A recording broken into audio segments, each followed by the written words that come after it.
Walt Disney's Pinocchio, A Little Golden Book.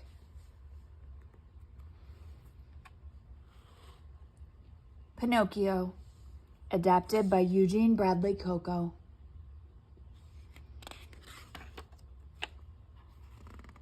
One night, long, long ago, the evening star shone down across the dark sky. Its beams formed a shimmering pathway to a tiny village, whose humble little homes lay deep in sleep. Only one house still had a light burning in the window, and that was the workshop of Geppetto, the kindly old wood carver.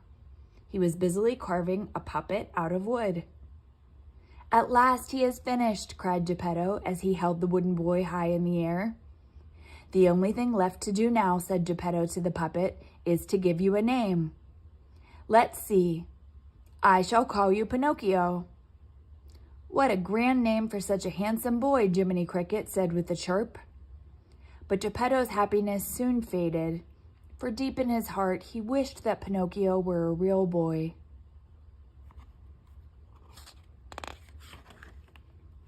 From his bed, Geppetto looked out into the night and saw the bright evening star.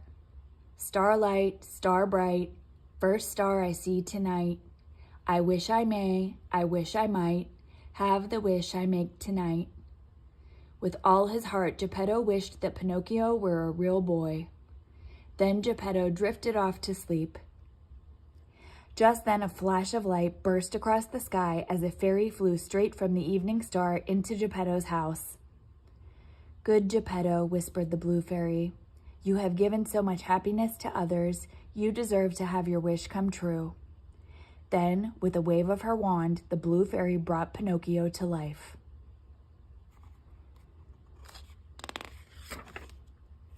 Jiminy Cricket watched in amazement as Pinocchio began to walk and talk.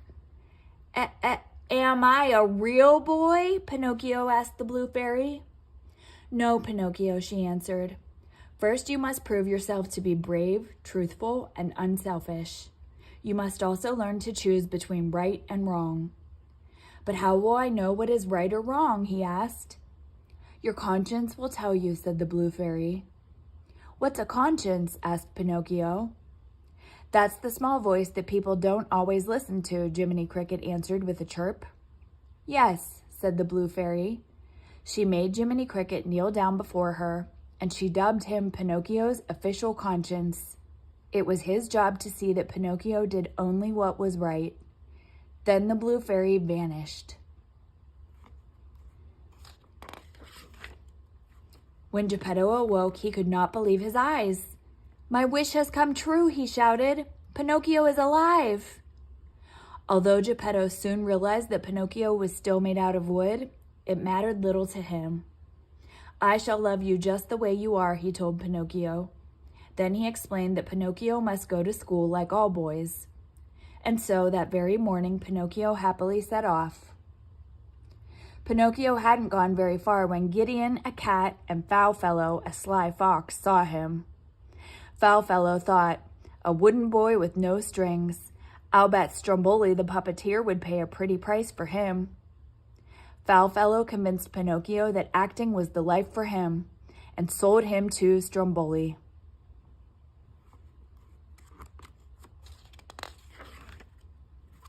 That night, after Pinocchio had performed to rounds of applause, Stromboli locked him away in a cage. "How am I ever going to get out of this horrible place?" sobbed Pinocchio. Just then a voice called out, "Don't worry, Pinocchio, I'll save you." It was Jiminy Cricket. He pulled, pushed, and shook the lock, but he couldn't get Pinocchio out. Suddenly the blue fairy appeared once more. "Pinocchio, why didn't you go to school?" she asked. I was brought here by a big green monster who was going to cook me for his supper," he lied. Pinocchio's nose began to grow and grow. "You're lying, Pinocchio," said the blue fairy sadly, "and it's as plain as the nose on your face."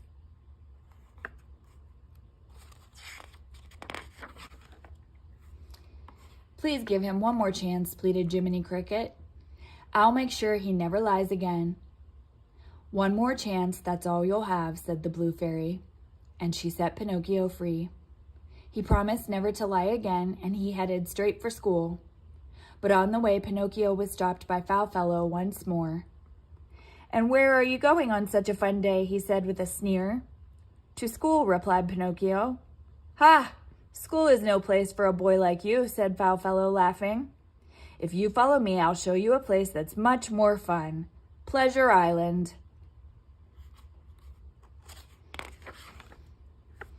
"Don't go, Pinocchio," warned Jiminy Cricket.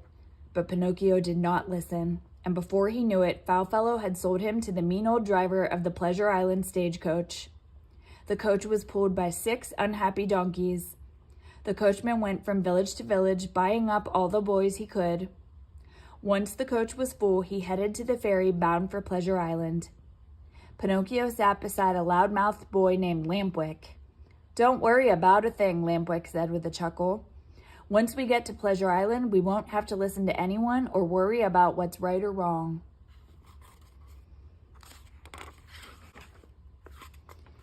On Pleasure Island, Pinocchio forgot everything the Blue Fairy had told him. He fought with the other boys, smoked corncob pipes, tossed rocks through windows, and yelled and screamed with all his might. Then he followed Lampwick down Tobacco Lane to the pool hall. "This is a great place, Lampwick," shouted Pinocchio. But as Pinocchio turned to his friend, he could not believe his eyes. Lampwick had suddenly grown long ears and a tail. Lampwick had turned into a donkey.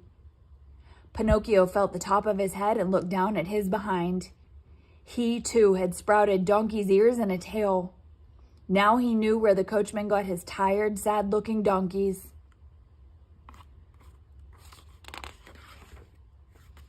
"Come with me before it's too late," cried Jiminy Cricket, who had quietly followed Pinocchio to Pleasure Island. As fast as they could, Pinocchio and Jiminy Cricket ran through the gates of Pleasure Island and jumped off the cliffs into the sea. Pinocchio and Jiminy Cricket swam all the way back to land and rushed to Geppetto's house. But when they arrived, Geppetto was gone. "Maybe something awful happened to him," cried Pinocchio. Just then a beautiful white dove dropped a note from high in the sky. "It's from Geppetto," said Jiminy Cricket, "and it says that he went looking for you and was swallowed by a whale named Monstro. He's alive, but he's trapped inside the whale." "I must find him," cried Pinocchio. Pinocchio and Jiminy Cricket leapt into the sea to start their search. Soon they spotted Monstro and got as close as they could to the snoring whale. Suddenly Monstro opened his eyes and mouth and gulped down a school of fish. Pinocchio was swallowed along with them. Inside the whale, Geppetto was fishing. He felt a tug on his line and reeled it in. Pinocchio was at the other end. My son, shouted Geppetto. "I thought I'd never see you again."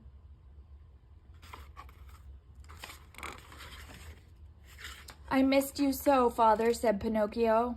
"I've been a bad boy and I'm sorry." "That's all right, my son," said Geppetto. "The important thing is for all of us to get out of here safely." "I have an idea," cried Pinocchio. "Let's build a fire. It'll make Monstro sneeze us right out of here." So they built a fire, and the smoke tickled Monstro's nose till he let out a huge sneeze. Pinocchio and Geppetto were sent flying out to sea on their tiny raft. But then Monstro came charging after the raft. Soon Monstro caught up with the raft and splintered it with one blow of his powerful tail. Geppetto was sinking. "Never mind about me," he cried. "Save yourself, my son." But Pinocchio swam back to Geppetto and helped him stay afloat. Geppetto was washed safely ashore, but Pinocchio did not fare as well. Geppetto found him lying in the water among the rocks, lifeless. Geppetto took Pinocchio home. As he wept, a soft voice said, "Pinocchio, you've proved yourself brave, truthful, and unselfish. Now you will be a real boy." Pinocchio moved and blinked his eyes. He was alive and no longer wooden. Geppetto danced for joy. Jiminy Cricket was happy too. In Pinocchio, he had sure proof that when you wish upon a star, your dreams come true.